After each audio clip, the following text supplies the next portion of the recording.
parents may not have the adequate financial resources, because again, transition also involves financial input.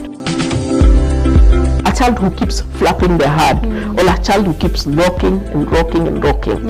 You know, this is a unique trait. You cannot be working with people with special needs when you cannot be patient with them.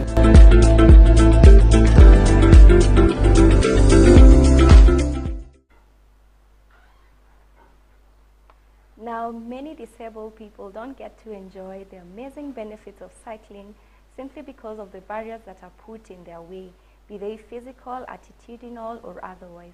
However, we know that that significant number of disabled people do already cycle, and that many more could do so given the right conditions. Through recognitions and awareness, inclusive and integrated cycle networks, inclusive infrastructure, and inclusive facilities, exploring the practical ways in which cycling can be made more inclusive in each of these areas. Now, what comes to your mind when you hear the word inclusion? To me, according to today's topic, it basically means being intentional. It is about identifying and removing barriers so that everyone can participate to the best of their abilities. My name is Effie Oworotieno. This is the Neurodiaries segment, again, together with my amazing co-host, Esther Wamai. Great. So today we have an amazing guest who has done amazing stuff across the world. I'll term it as that. I'm going to allow him introduce himself before we get in depth of what inclusive cycling is. Over to you. So hi. So I'm Greg Milano, and I'm here in Kenya representing Inclusive Cycling International, which is an organization that we founded in 2015. Okay. And our goal is to support the amazing work that people like you are doing around the world to build a more inclusive society by bringing this new sport, which for many people it's a new sport, to be doing cycling and doing it in an inclusive way. So that's why we're here to do a second project, to follow up on the project we did in 2018 with you. Okay, very good.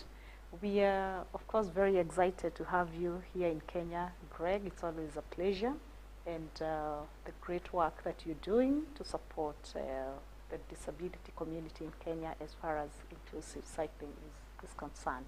So probably for starters who don't understand what inclusive cycling is, so could you probably break it down? Yeah, of course, definitely. And we were just talking, we wish we had some pictures. Oh, because, yes. Right, pictures just tell the story so well. Absolutely. But, I mean, I have so many pictures in my head that I think, describe them. And when I think of, inclusive cycling and why it's valuable, I think about, even at a place that's as amazing as KCCL, right? A place that's as inclusive as the school where you both work. When it's time for the children to do sports, kids are running all over the place. They're playing soccer. They're doing these things. But then there's some kids who aren't able to participate. They don't have the physical coordination to push themselves in a wheelchair in an athletic way. So they can't even do, say, wheelchair sports, right? They can't play wheelchair basketball or something like that. And then with inclusive cycling, we have this variety of different types of bicycles. Most of them are actually tricycles, so most of them have 3 wheels, so it's easier to balance. And they've all been modified in different ways so that people with almost any disability, right? So people who have had polio, so they're paralyzed, people who have cerebral palsy, CP, people who maybe because of a neurological disability can't balance on a two-wheel bike. Right? So we have all these special bikes, and the kids get on those bikes, and all of a sudden they can ride, and they can go, and they can basically move around in an athletic, sporting, fun way. So that's what inclusive cycling is. It's basically using these specially adapted bikes, and then modifying them. Each one specifically, they're all adjustable to make it possible for people to do this fun sport. Amazing. People have fun. Great. I can imagine giving a child with cerebral palsy the chance to actually cycle. So what really inspired you to follow through with this path of inclusive cycling, basically? That's a good question. It's a pretty long story, and I think think it's, you know, it's partly just living my own life Yeah. and recognizing how much being able to do recreational sports and recreational adventures and activities has improved the quality of my life. So for example, I don't know if you know that I rode my bicycle across Kenya many years ago. I rode a bicycle from Ethiopia to South Africa. Oh my. So, you know, so that was an adventure I got to have, Yeah. right? And it changed my life, right? I got to go and like see how people live in all these different countries, and I got to do it in a way that was healthy. Yeah. And then I see people in the world who, you know, for whatever reason aren't able to do that. Sometimes because of a physical disability Yeah. or a neurological disability. Yeah. And oftentimes it's because they just don't even know that it's possible, Yeah. right? So I think what inspires me is the idea of just using sports to create a more inclusive world. Because I feel really strongly that we all benefit from a more inclusive world. Yeah. You know, whether that's about men and women or low incomes and high incomes or different races and cultures. You know, when we're all together and all contributing what we have, our Yeah. talents, the world's a better place. Yeah, sure. Sure it is. All right, very good. And your love for Africa. Why Africa? No, I mean, you know, it's hard to say Africa, right? Because every country's different. Yes. Right? And every time I go somewhere, people like to say, well, Kenya's your favorite, right? Or Namibia's your favorite, right? So, you know, I have to sometimes, you know, change my answers. Yes. But, I mean, I first lived in Namibia in Southern Africa. I was a teacher right after university, so I lived in Namibia for 3 years, and I think that's where I really fell in love with, you know, African culture, if you Yeah. want to say that. Yeah. You know, and the thing to me that I love the most about African culture is the sense of community, and that people here are really connected to their communities, they're connected to their parents, they're connected to their Yeah. uncles and their aunts and their sisters, and you live in a very communal way. Yeah. You know, I was just here, right, 3 weeks ago doing another project, and I went home, and the person that I was here with also is her first time in Africa. She was here as a volunteer trainer, Yeah. and she called me up the next week, and she's like, I'm so lonely. She's like, it's so lonely here in America. Yeah. There's not people around. Yeah. So I think that, you know, I love the African community. Amazing. So there are many recreational activities, right? So why did you specifically go the path of cycling as a culture for inclusion? So I think so I was doing some other activities Yeah. with people, and then I started doing cycling. And what I really quickly realized about cycling is that it's totally inclusive in a broader way Yeah. than some of the other sports. Okay. So for example, wheelchair basketball. It's a wonderful sport, right? People play wheelchair basketball. Yeah. But there's many disabilities that you're not able to play wheelchair basketball. Maybe you don't have the arm strength, or you don't have the ability to shoot, or you don't have the focus to be part of a team. Maybe you have a neurological disability that makes it so that, you know, doing the right thing at the right time, like you have to do if you're on a team, is hard, right? And then with cycling, and also wheelchair basketball, it's only people with disabilities, Yeah. right? So they're playing by themselves, these group of people with disabilities. Yeah. But, you know, it's still a great sport. I'm just saying that when I got into cycling, I realized I was like, oh, here we have, you know, we have a 5-year-old with CP going cycling.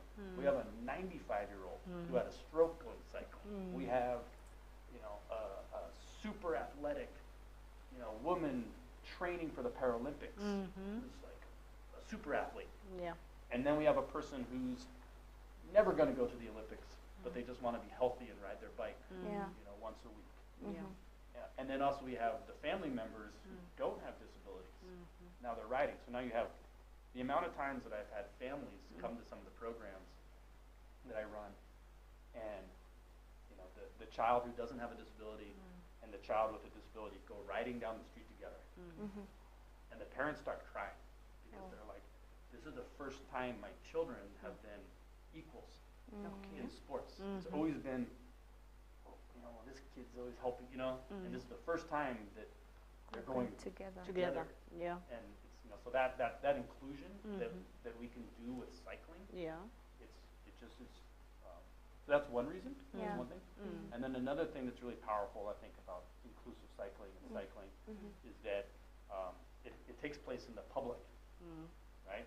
So for example, one of our events that we're planning, we're hoping to have at Karuta Forest, which means that all of these people that normally go to Karuta Forest on a Saturday, Yeah. they're going to see it. Absolutely. They're going to be like, hey, what is going on there? You know? Yeah. And it's like, so they get to see that people with disabilities are able to be out and recreating and doing the same things they're doing. Yeah. So I think that community exposure is a very important part of cycling. Amazing. Okay, very good. So the adaptive bikes, Yeah. what does it entail? Because I think for a country like us, this is an amazing initiative, and I'm only imagining how many parents or persons with disabilities would really jump into the idea of inclusive cycling. But I think now the challenge would remain accessibility of the Right. bike. I So, need the equipment. Yeah. how do you get the equipment? And is Yeah. it possible to have those bikes, assembled here in the country? Yeah, well, that would definitely be one of my dreams. Yes. Would be to have that happening. It's it is definitely one of the most frustrating things about these projects that we do, right? We bring these bikes, right? So, like I just flew in last night and we brought 5 bikes on the airplane. We take them all apart and we fit them in the boxes and we bring them. So now we have 5 bikes. Yeah. And the idea is that those 5 bikes are going to be community bikes. They're going to belong to a community organization Yeah. like KCCL or like Positive Exposure, so that people in the future can use those bikes. Hopefully we can set up systems so that people don't have to own their own bike. Yeah. They can come to a central place Yeah. and use the bike. Yeah. So that's one solution, right? Is to try to get the bikes that we do bring able to be used by a larger community. And then I would love to figure out how to manufacture these bikes in Kenya, or to help an organization in Kenya figure out how to do that. Yeah. There is an organization in Kenya that manufactures wheelchairs and manufactures. They currently do manufacture wheelchair bicycles, Yeah. which are used basically for mobility Yeah. as opposed to recreation. Yeah. So there's really no reason why they couldn't do the same. Absolutely. So it will all come down to demand, Yeah. right? And that's the idea. If we can, if through these events that we're doing together, Yeah. we create the awareness. So now instead of just 2 people wanting them, Yeah. 200 people want them. Yeah. Then that factory can say, okay, maybe we There's an maybe uptick. we can invest in this, right? Yeah. Yeah. And then, there's no reason why, if that happens, why that place then couldn't become the supplier, for example, all of East Africa, right? It's all hopefully will grow, and Yes. expand, right? will. Great. It's really incredible that such bikes exist. So probably to somebody out there who is watching right now, we've talked about adaptive bikes, right? Yeah. So we have basically broken it down that they are very accommodative for people with disabilities. Could you kindly, now that we do not have pictures, just give us a few types of the adaptive bikes and just get to explain? Absolutely. Yeah, so I mean, you can basically divide them into 2 categories, which are the bikes that you pedal with your legs, Yeah. like traditional bikes, and the bikes that you pedal with your arms. Yeah. If your arms, for some people, your arms are stronger than your legs, right, because of their needs or their challenges. And so, to start with the bikes that you pedal with your arms, we call those ones hand cycles. Okay. And they come in some different sizes and different varieties, right? So there's ones that fit kids, there's Yeah. ones that fit adults. Yeah. We modify them, or they can be modified so that, for example, somebody who doesn't have the strength to squeeze their hands, right? So they can't do traditional brakes Yeah. where you have to squeeze the levers. We can modify them so that their hands are actually attached to the pedals. Okay. So they're attached with straps. So they pedal to go forward, and then when they want to stop, they just move their arms backwards, Wow. and that puts the brakes on, right? So they don't have to have the dexterity. So that's usually somebody who has a higher spinal cord injury, right, like a tetraplegic, quadriplegic spinal cord injury. Yeah. So they can still move their arms, but they don't have the hand strength, right? So there's that modification. And then when you see them or you see pictures of them, Yeah. you see that they go from being sort of almost upright like a chair, Yeah. where you're sitting as if I'm in a chair. Yeah.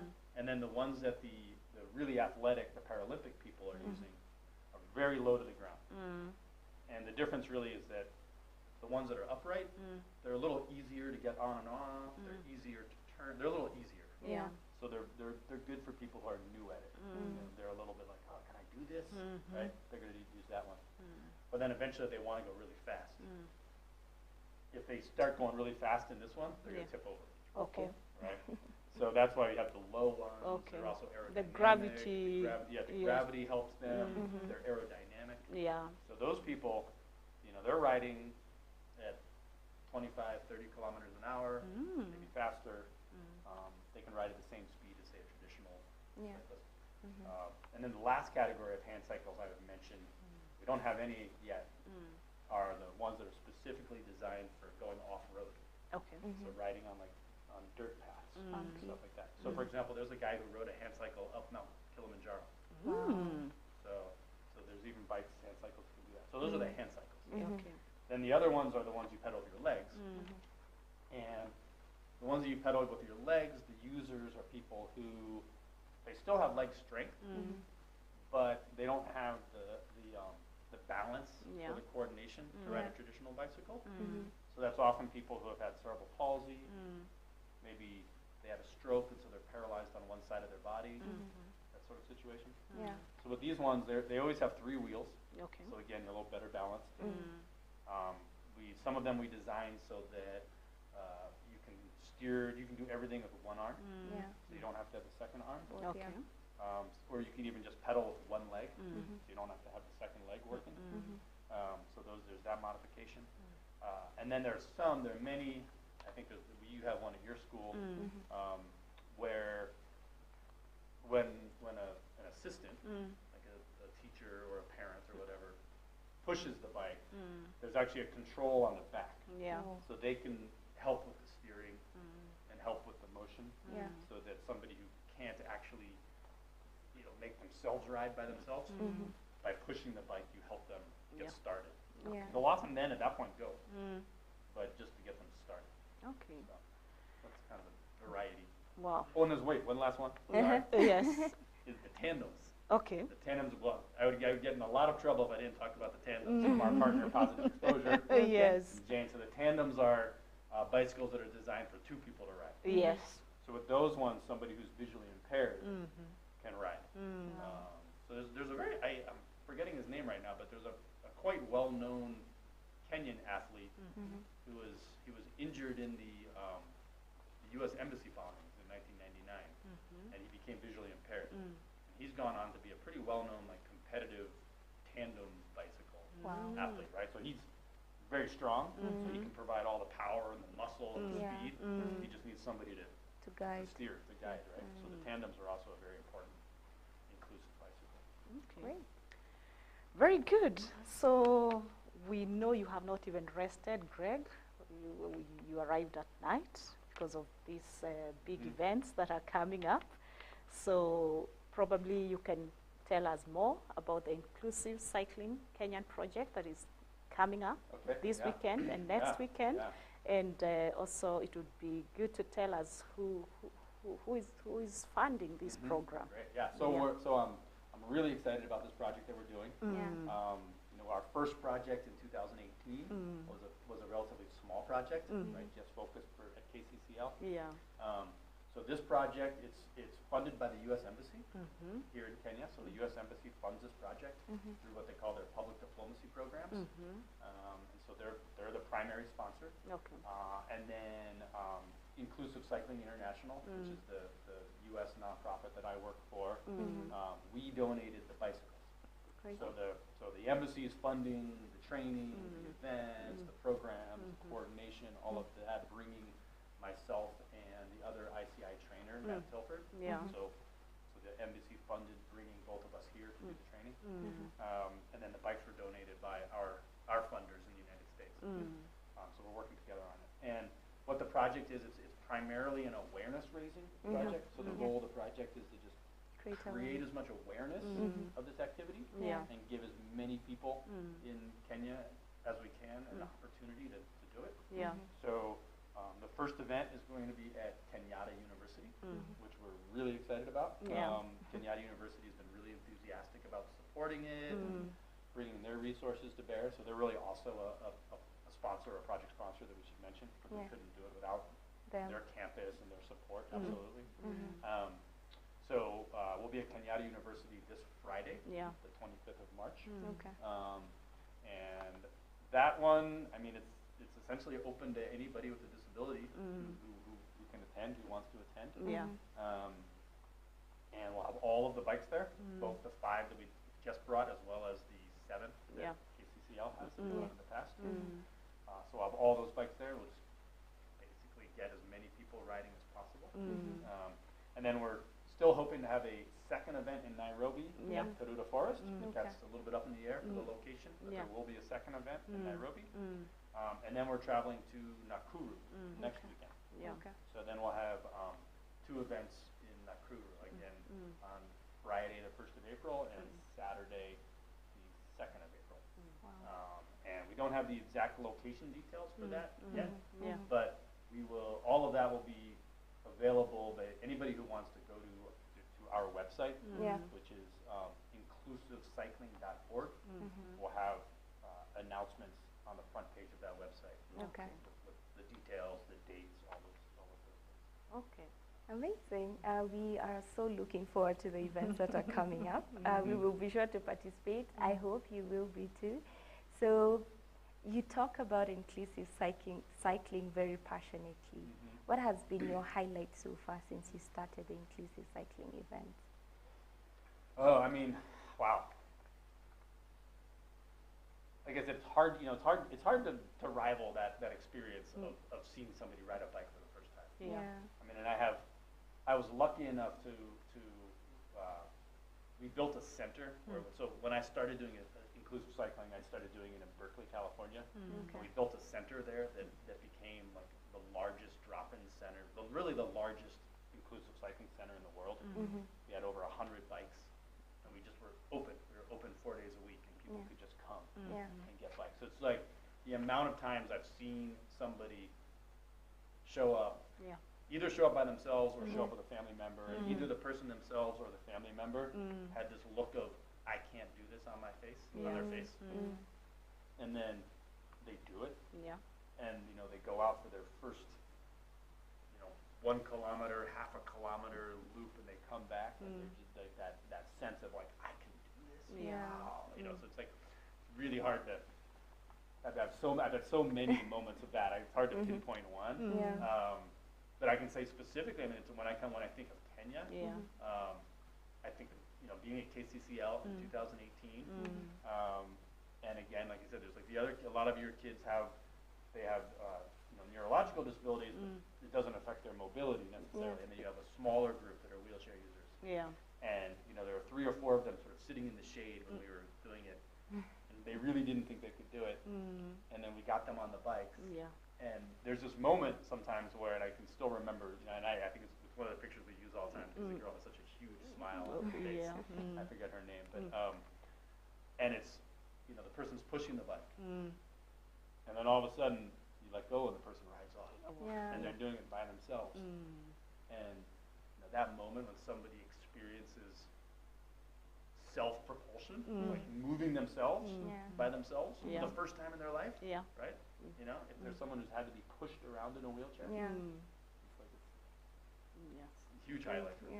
That's always the highlight, the personal smiles.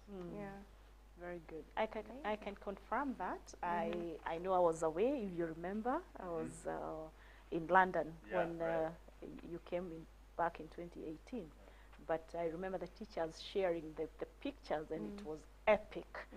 Epic, seeing children, who never thought that they would ever ride in their lifetime, being on that bike, and the experience was just amazing. And then, then the idea is hopefully that transforms to, I can ride a bike. Well, maybe I can do well in math. I didn't think I could ride a bike. Now I can ride a bike. Absolutely. I didn't think I could get a job doing television production. Maybe now I can get a job doing television production. So it's that idea of like creating that sense of achievement for somebody in the smallest way. Absolutely. It hopefully carries over. It does, and in fact, I can tell you one other success that has been attributed to this project at KCCL is that our students now got the courage and the confidence to actually now ride or cycle competitively. We have an annual event called Hog Charge that happens every January at Peponi School. And our students, we are the only actually special school out of about 30 huge, big international schools. And severally we have won. And it's like a 42-kilometer track. Wow. So, wow, that's amazing. Yes, that's amazing. So they didn't know that they can do it until you brought these bikes. So it's amazing. It's really, really amazing. So are we going on a break? Just before you do that, if our viewers can remember, we had McLean as a guest the other day with a parent. Yes. So one of the highlights that the parent mentioned was the fact that McLean was able to cycle. Absolutely. Specifically that, I think she's the one you're trying to remember. Might be the one I'm trying to remember. It's her. Yeah, It's her. And we need to invite her for the Friday event. She's since graduated from the school, just like Anita, but we'll ensure that she's there on Friday. Okay, very good. Great. So we are going to go on a short commercial break. Please do not touch that dial. We have much in store for you. So until then, I hope you can be able to see the amazing things on our table. But I'll tell you more about that when you get back. See you then.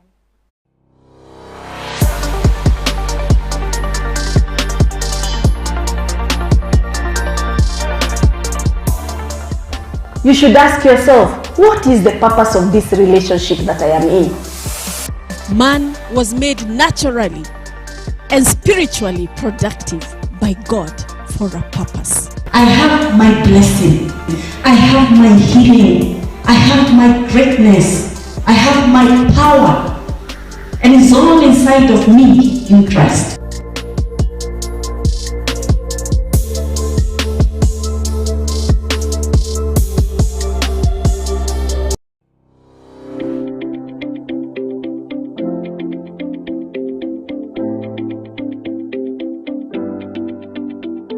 Parents may not have the adequate financial resources because, again, transition also involves financial input.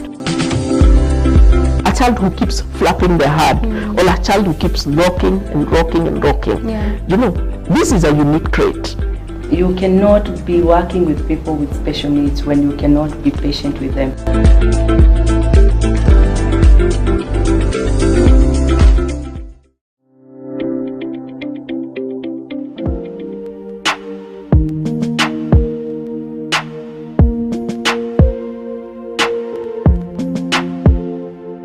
Our mom's calling ilikuwa kusaidia watoto wenye wana wazazi ikiza children's home. Nikiona mtu akona shida, aidha ni mtoto ama mama ama mtu mkubwa, nasikia tu nisimame nijiulize nitamsaidiaje. Challenges ni mob sana. Kwa sababu mtu with disability anapitia challenges mob sana.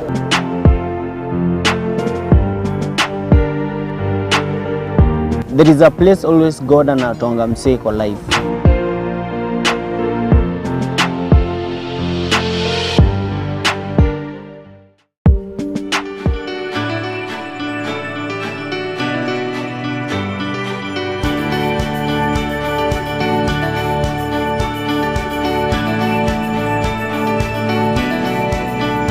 How old is this? These are 3 weeks old. 3 weeks. So, hapa zinakaa wiki ngapi ndio zitoke nje? It depends on ni nini, but basically ile inaenda sana ni 4 weeks. Hii sasa, hii sasa ni zaidi ya futi 20. Tuseme kitu kama spinach, lifespan yake ni kama about 6 months. Sasa hiyo 6 months ikiisha, tunang'oa tu hiyo mmea.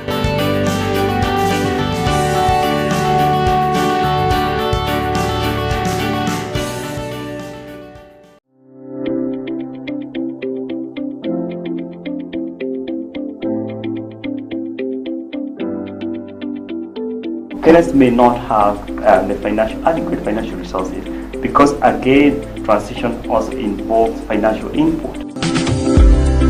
A child who keeps flapping their head, or a child who keeps rocking and rocking and rocking. You know, this is a unique trait.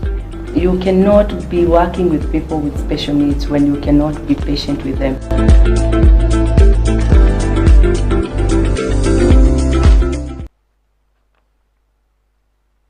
Thank you very much for tuning in back again. In case you need to reach us on our social media platforms, you can do that at DGTV Kenya on Instagram, at DGTV Kenya on our Facebook platform, and at DGTV on Twitter. And yeah, the SMS number that you can also easily get us on, or if you have a question that you need to ask us, is 0791 300 105. Again, the SMS number is 0791 300 105. So we get back to our amazing guest, Greg Milano. Thank you. All right.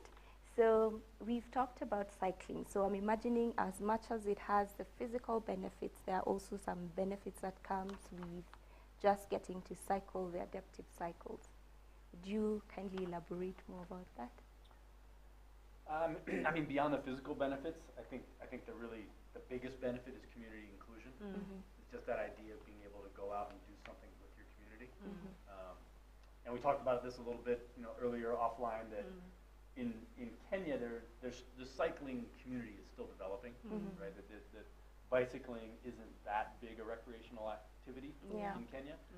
In other countries, where bicycling really is like a big community activity, families ride bikes together, friends ride bikes together.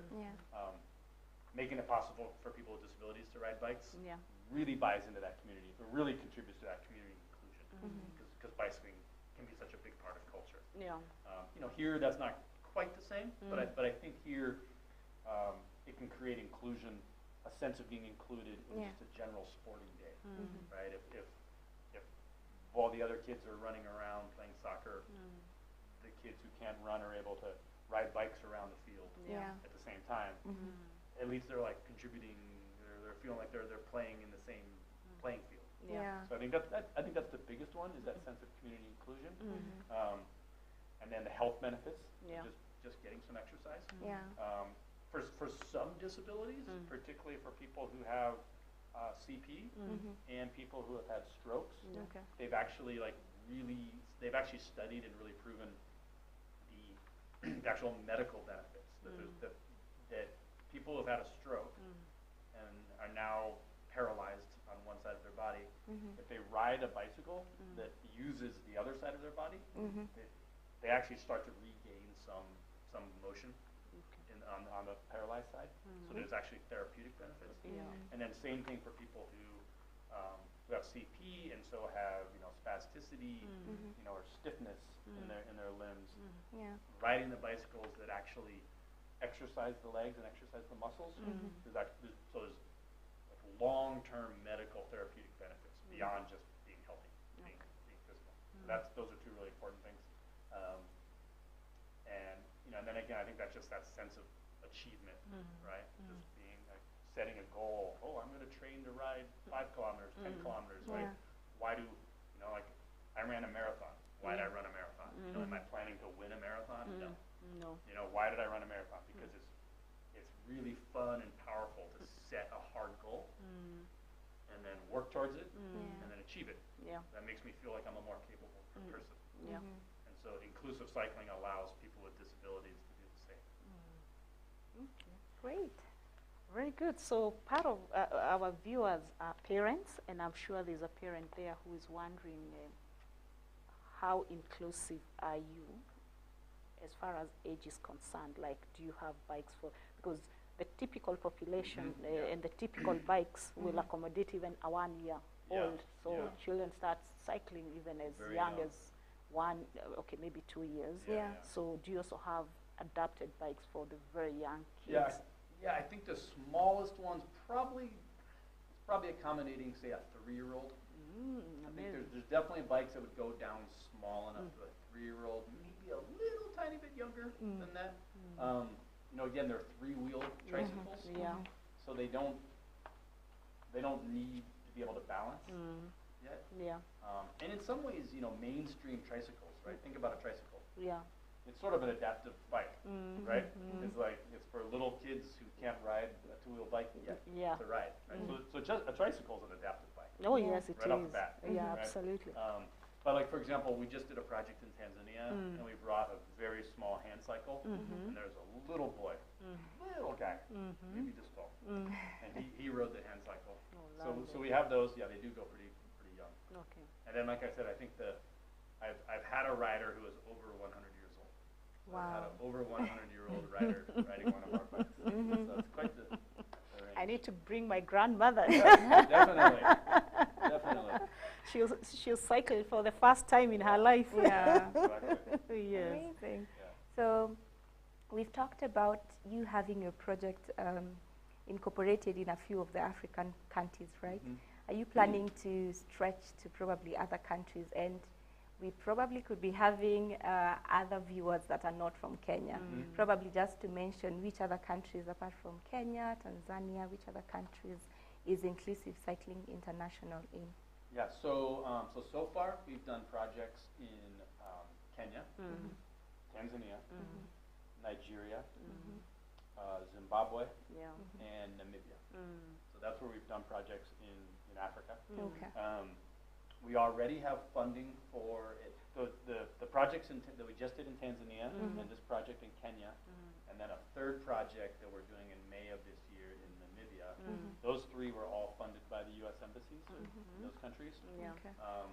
And we're applying right now for grants from the U.S. embassies to do a follow-up project in Zimbabwe and a new project in Zambia. So those are two applications we're definitely doing. Yeah. And yeah, we want to do it everywhere. You know, we want to bring this everywhere. And who our partners are varies depending on the country. And as changes are being made, right? I think as you know, in a lot of these countries, kids with disabilities used to be all isolated at one school. And so the natural thing would be to, well, let's bring the bikes to that school and train the teachers to work at that school. But now with more inclusive education happening and mainstream schools being more open to people with disabilities being there, now we have to figure out, okay, well, how do we do it so that multiple schools that might have 2 or 3 kids each can have the programming. So we have to kind of try to be creative about who the partners would be. In some countries, the partner might be, say, a sports organization. Like in Namibia, it's a wheelchair basketball team. Okay. But those athletes want to start doing more stuff. So that's who we're bringing the cycles for them to do some more cycling. So yeah, so the idea is to work in different countries, and then you know, a really like a long-term goal that I want to think really hard about trying to figure out is how do we get the countries working together? Right. So we have, if there's a program in Tanzania that has bikes, and there's a program in Kenya that has bikes, right? How cool would it be to have both those programs come together and put on a big event with all those bikes? Really promote a lot of people. So that would be a goal in the future. Wow, it's very exciting to hear the footprints that you have made in Africa, and I know it can only get bigger and better. So 3 weeks ago you were in Tanzania, and now Kenya is hot on heels after Tanzania. So probably you would just share with us, what were your highlights in Tanzania? Are there parallel experiences that you can draw between Tanzania and Kenya? And maybe also tie that with what kind of training do the teachers or parents require in order to be able to run the project successfully? So the biggest difference was that the project in Tanzania took place in a really, in a pretty rural environment. We were in a small town, Shirati, in the Mara region of Tanzania. So we weren't, in the big city like we are here with all the resources of the big city. So really simple things like they can't get spare tires, they can't get spare tubes, whereas here you can get all the things you need to maintain the bicycles. So some of the training we had to do is different, and I think a real highlight for our project in Tanzania was how excited the organization we worked with there was called Sardo, and their staff. They were young people in their early 20s who were really excited to learn how to maintain the bikes, adjust the bikes, really use the bikes, because that's really important. Yeah. Right. So that's the last thing we want to do is bring a bike, have it break, and then have people say, well, we can't use this bike, and it just sits and gets old because some small part of it's broken. Yeah. Now I said, like in Nairobi, I don't think it's as big a deal because even though they look different, they're just bikes. Yeah. So you can go to your local bike mechanic, and there's bike mechanics everywhere in Nairobi. Yeah. And you might not be able to bring the bike to them, but you can bring them to the bike. Absolutely. And if they're creative, they're going to figure out how to fix it. It's like there's small things that might be different, but it's just a bike. Yeah. So it can be repaired. Okay. So that was but it was exciting for me to be in Tanzania to see that people are really enthusiastic about maintaining the bikes. A real challenge in Tanzania, and it's probably the same here too, is the lack of accessible transportation. Yeah. And so, and because it was a rural area, the users were pretty spread out over a large region. And it's very difficult for them to come to a central place to use the bikes. Okay.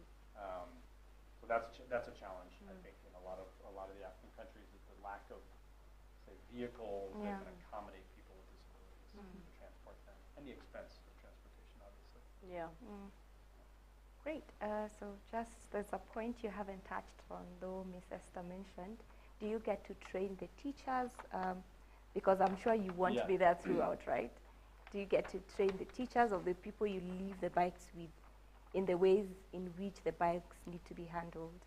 Yeah, that's a big goal of the project, right? Because I don't want to have to. I mean, I love it here, but I don't want to have to come back to make this program run. I want these programs to be sustainable, without us, without our support. I mean, maybe you can come to our website, or you can send us an email and ask for advice. But really, we want that's a big thing, is to train the teachers that are going to be working on the bikes. And it's something that before we do a project, we really evaluate the organization that we're going to work with to say, number one, where are these bikes going to be safely stored?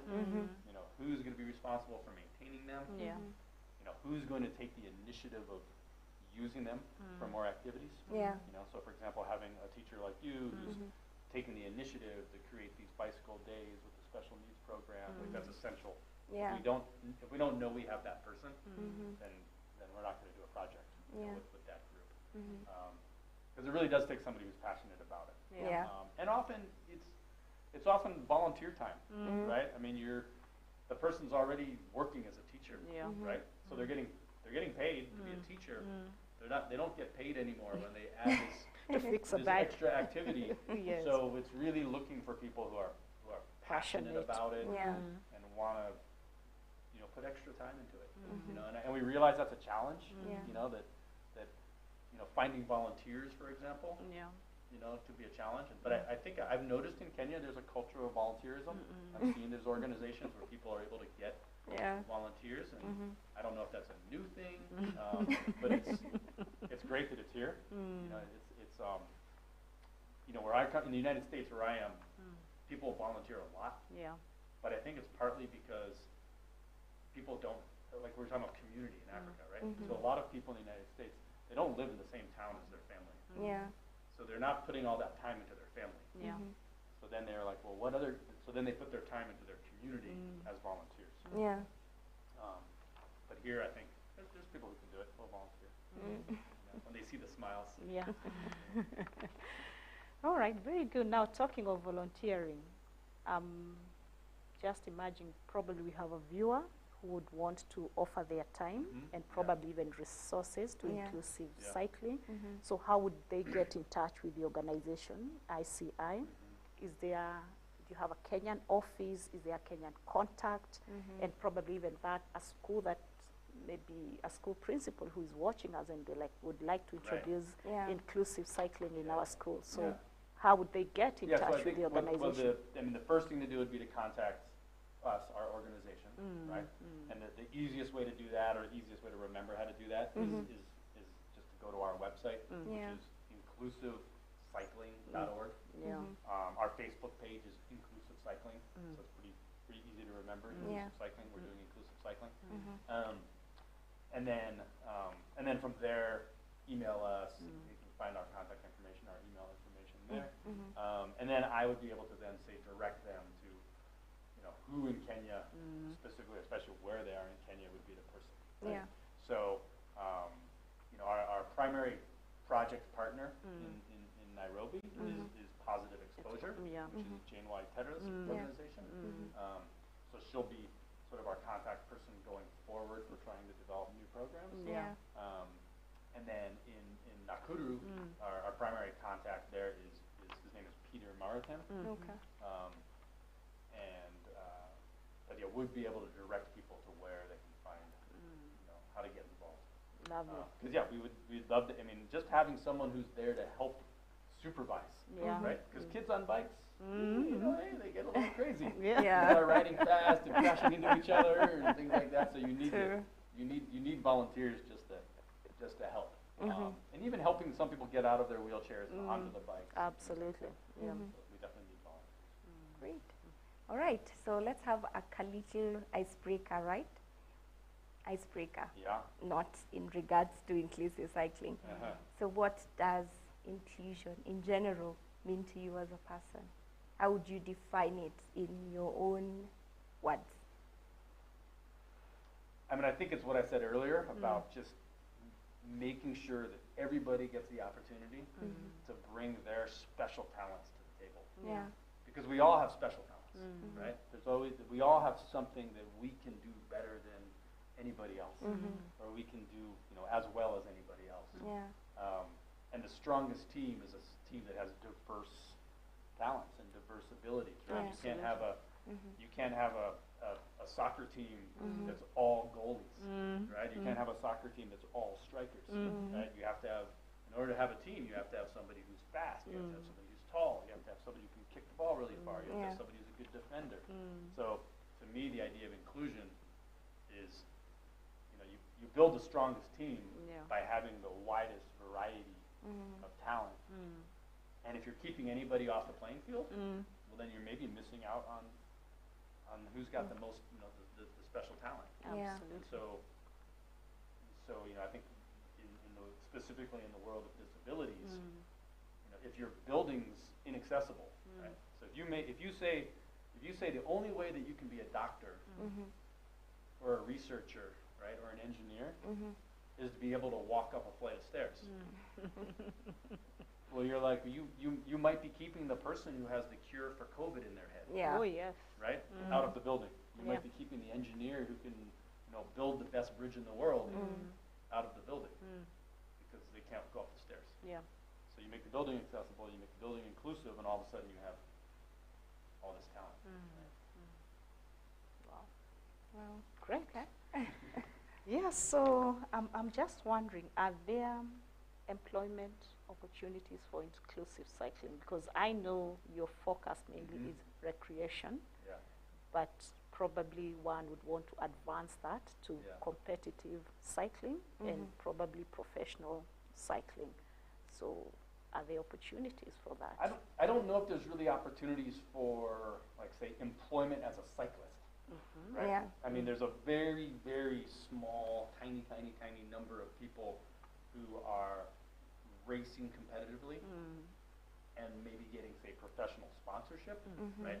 So they're having their competition paid for to be able to go and compete. And then so the Paralympics, which is a parallel to the Olympics, does have hand cycling and tandem racing. So there are elite athletes who are doing that. Yeah. Very small number. And I don't think very few of them are actually, say, making a living. Right? They might be having it paid for.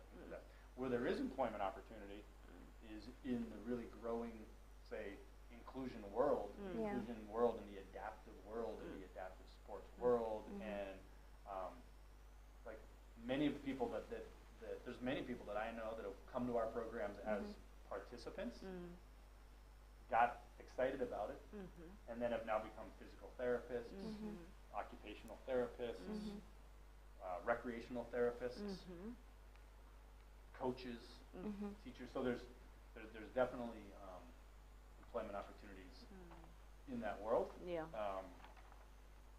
Depends on what environment you want to work in, right? I mean, this is my passion. I'm doing this out of passion.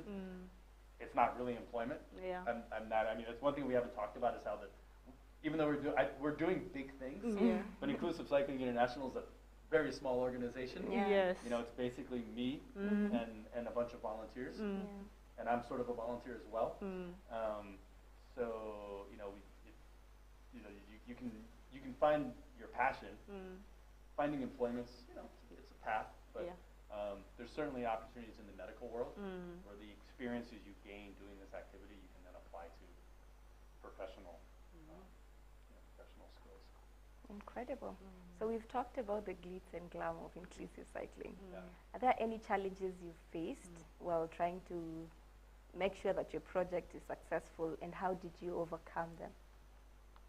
The biggest challenge is getting the bikes here. Okay. I mean, the bikes they're really bulky, so they don't even fit into normal, say, bicycle boxes. So, I mean, if I took one of these bicycles in the United States and went to a commercial, you know, for-profit shipping company and say, I want this bike delivered to Nairobi, they would charge me like almost $2,000 to ship one bicycle to Nairobi. So that's been the biggest challenge, and the way we've overcome it is bringing them as luggage, oversized luggage when we fly on the planes.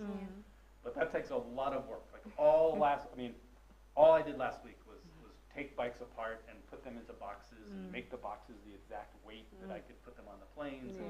So there's a lot of effort goes into getting the bikes here. So that's a real challenge. And then I think, you know, the other challenge is finding the funding for the demand. I mean, every time we do a project, I get 3 messages on our website or Facebook page from, like you said, people in Ghana, people in Cameroon saying, please, we want this. But we have to find that funding. And right now we found that the U.S. embassies have been a great partner, obviously, for these projects, and we would love to continue to receive that sort of funding. It really fits well with what we're doing, I think. The U.S. embassies are, they're really trying to promote inclusion and diversity and democracy in societies, right? They want as many people as possible to participate in the democracy of these countries. And so they see including people with disabilities as well as women, they're very, so there's funding opportunities to do projects that promote inclusion. But that's a big challenge. Very good. Well, so it looks like you walk, you talk, you sleep, inclusive cycling. So when you're not doing cycling, what else do you do? Recently, I've been just doing cycling, but you know, it's partly because of the travel restrictions of COVID. We sort of got backlogged on our projects. There were projects we wanted to do last year. We're doing them all now, right? So we're very busy with inclusive cycling right now. But I mean, I love travel. I love meeting people. I love adventure. You know, I love adventure travel. You know, I want to go climb Mount Kenya one of these days. Something I really want to do is to climb Mount Kenya. We'll do that together. That's something I want to do. To the end. Yes. But it's, you know, it's hard to beat doing this. You know, there's nothing to me that it's you know, people are like, oh, are you going on vacation? Or are you going on a work trip? To me, it's the best of both. There's nothing better than arriving in a country, you know, even one I've never been to. Right? So, for example, 2019 we did a project in Nigeria. So you arrive in Lagos, Nigeria, right? It's a crazy city. And then you immediately meet people that have the same passion as I do. Right? So I immediately meet people like yourself who are like dedicated, passionate teachers who want to talk about inclusion and work on inclusion. And then you go and you eat at their homes instead of eating in a restaurant. Maybe you can stay at their home instead of staying at a hotel. And so I get these like incredibly powerful, immersive travel experiences. So I mean, that if I could do nothing but this, that's what I would do. Incredible. So you probably have a vision for inclusive cycling international. So just where do you see yourself in like the next 5 years? Yeah, so the vision, right? I mean, the vision would be to have, and so there's sort of two different. I sort of have two different visions for two continents. And I'll tell you both of them. And I'll start with South America. That's a sort of different vision. So in South America right now, there's a really active cycling culture. So in South America, and this might come to Africa, we'll see. But in South America right now, almost every town, 1 day a week, usually Sundays, they close a major road. So imagine if they closed, a section of Tika Road. Like 15 kilometers of Tika Road. They close it, and they say only bicycles are allowed on this road. And people come out and they ride bicycles, and it's families and it's athletes and it's everybody. It's this big community inclusion day. But people with disabilities are not included. Because they don't have the know-how, they don't have the equipment. So my vision for South America is that in every single one of those towns, there'd be a community group that owned maybe 10, 15 adapted bicycles, and every Sunday they bring those bicycles to a location on that route, and they make the bicycles available, and people with disabilities can come use the bicycles and participate in the community group. So that's the vision for South America, and the way we're going to implement that, the first part is awareness raising. So we're going to go to South America with a truck full of bicycles, and we're going to spend a month in every city. And for a month in every city, we're just going to have people with disabilities ride bikes and just create the awareness. And then hopefully find the funding to do the programs. Right? That's South America. In Africa, I don't think there's quite as strong a sort of community recreation culture. So the vision in Africa is really to work with schools and school children. So the vision in Africa is that we would, ideally there'd be at least one, if not more, community organization in every sort of large urban area that has bicycles that they can make sure that kids are getting access to bicycles. So I think in Africa, recreation for children is sort of a higher priority than recreation for adults. And the adults are still really busy surviving, right? Working, hustling, right? People don't have as much time to recreate. And it's changing, but but that is the reality for a lot of people here. Whereas I think kids, we want them to play, right? We want them to have recreation. So my vision for Africa is basically to try to get at least in every country in Africa at least one program where kids are getting access, and then other people can see what's happening. And if we can do that, then we can do the next big things of helping people start manufacturing them here. All these things, right? So, incredible vision there. We'll see. Okay, very good. Okay, now this is off the cuff. What is your favorite meal here in Kenya? It's a toss-up between the nyama choma, of course, right? and the mokimo. The last time we spoke, you were preparing mokimo at Jen's house. I think I'm pretty good at the mokimo. I didn't get a chance. This was a very short visit home, so I didn't get a chance to make it. But I did actually bring home some maize meal, so I can try making it there. Okay. So I do like that. I also like what's the fermented? Uji. The name of it that you drink, like the fermented. The porridge. Yeah, the fermented porridge. Yes. What's the name for that? We call it uji, fermented uji. Uji is Kiswahili for porridge. Yeah, I like yes. that. All right. But yeah, no, I like and the cabbage, like the cabbage salad. It's very good too. No, you eat well here. You eat well here. The fresh food here, the avocados, the bananas. When we were driving, I saw the pineapples. Oh yes, we are in Thika, the home of pineapples. Is Thika? Yes, it is Thika. Okay. Yes, yeah. We'll buy some. Buy some yeah, we'll actually pass by the shop. Yes. All right. So before we let you give us your soundbite, we are going to take this moment to appreciate my co-host, Miss Esther Wamai Mushiri. So if you are at home, please, I ask you to stand up to give her a standing ovation. So recently she got nominated for an award, and wow, it turned out that she was the winner, and that's why we have this amazing award by the table. If you could kindly zoom it in. Okay, so this award is awarded to Miss Esther simply because she has been an inclusion revolutionist for the longest time. She has done amazing things and ensured that any person with intellectual disability or any form of neurodevelopmental condition is considered in all the facilities or everywhere. You know the way the world limits people with disabilities. So through her, she's been able to accomplish a lot. So I'm just going to allow her give a word of thanks, probably in case she asked you to vote for her.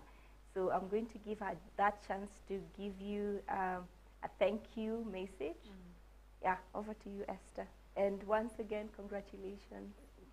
Thank you, Effie, my co-host. I know we have done a lot together.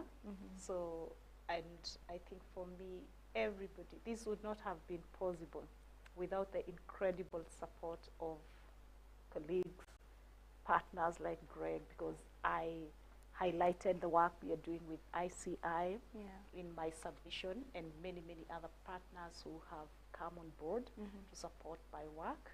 I know that I've been very, very passionate about inclusion and inclusion in different spheres. Inclusive education, inclusive sports, inclusive fashion, inclusive everything.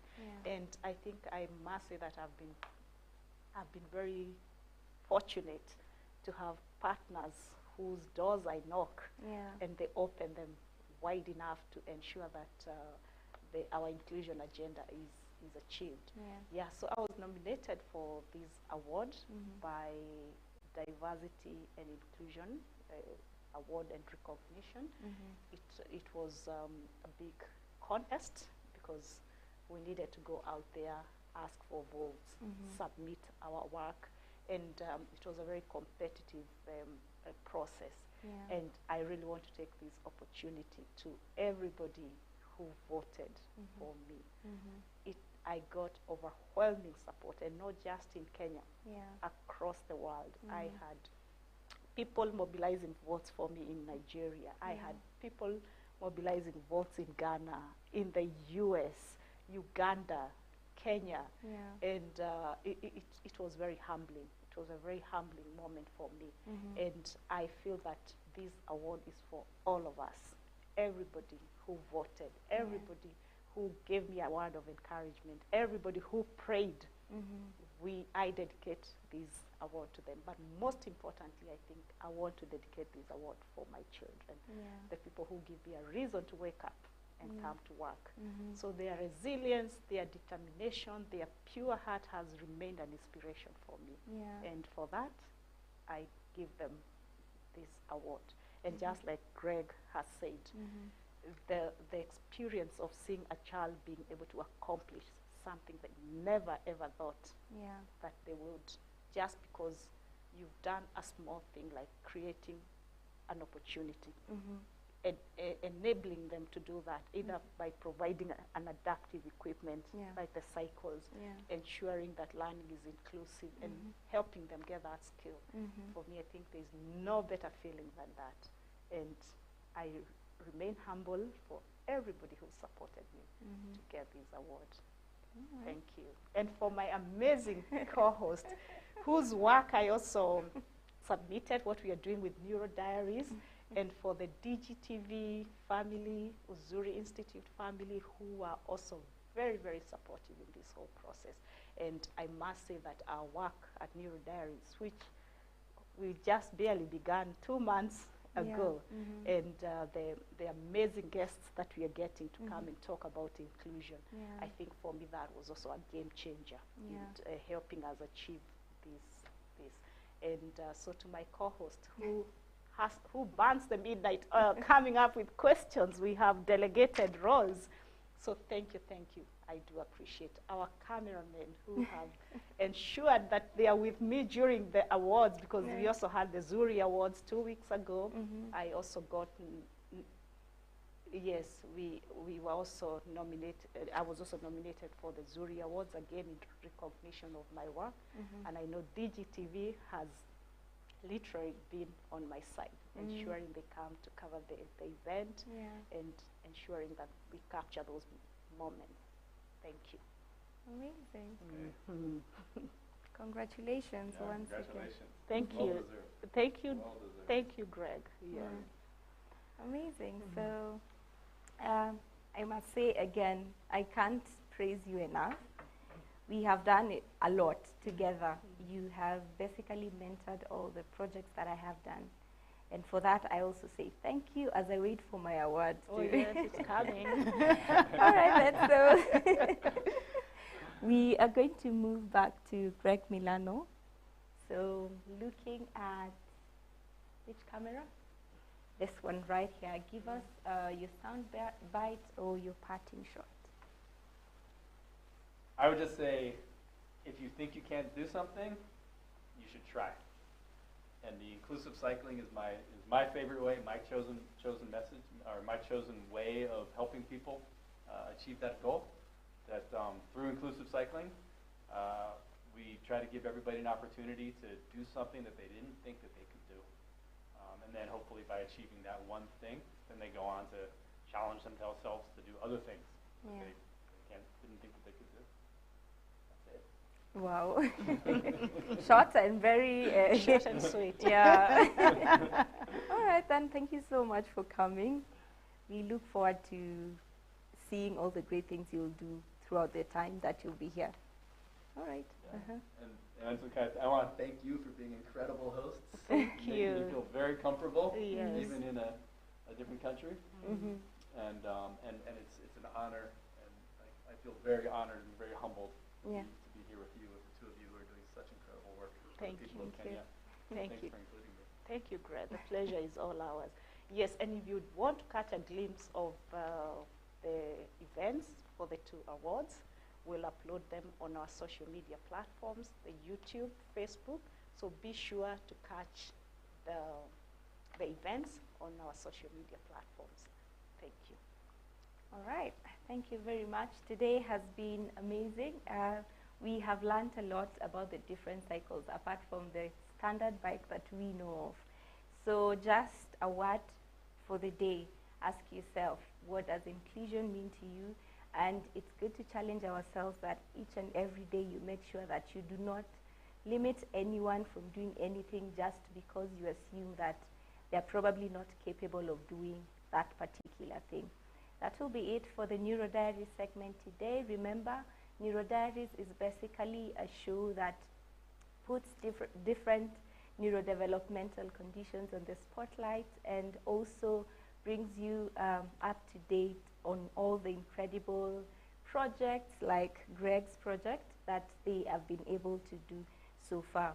Remember, you can always catch us on our social media platforms at DGTV on Facebook, at DGTV on Instagram, at DGTV on Twitter, and also at DGTV on YouTube. Did I mention that already?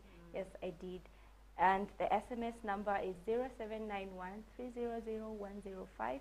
Feel free to SMS us on that line. I will repeat it again, 0791 300 105. And yeah, until next time, adios.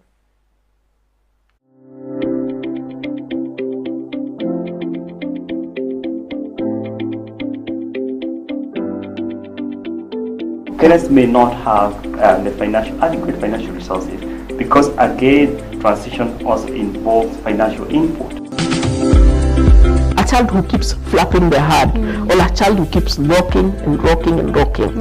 You know, this is a unique trait. You cannot be working with people with special needs when you cannot be patient with them.